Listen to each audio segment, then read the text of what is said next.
15 বছর সময় দেওয়া লাগবে না, 5 বছরে যদি দেশটা মালয়েশিয়ার মতো করে দিতে না পারে তাহলে আর জীবনে কোনোদিন বলবো না যে আমাদের ভোট দিন।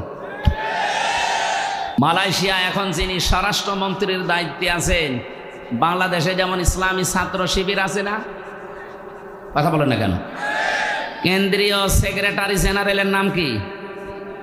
সাদ্দাম হোসেন, নুরুল ইসলাম সাদ্দাম মনে হয়। হ্যাঁ, নুরুল ইসলাম সাদ্দাম আমাদের খুলনা বিভাগের কৃতি সন্তান। এই যে পাশের জেলায় বাড়ি খুলনা,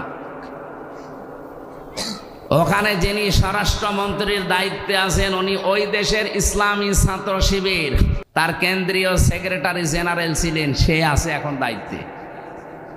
এত সৎ লোকটা, 10 দিন আমি ছিলাম, বিভিন্ন মানুষের মুখে শুনলাম যে মানুষ এত সৎ হতে পারে।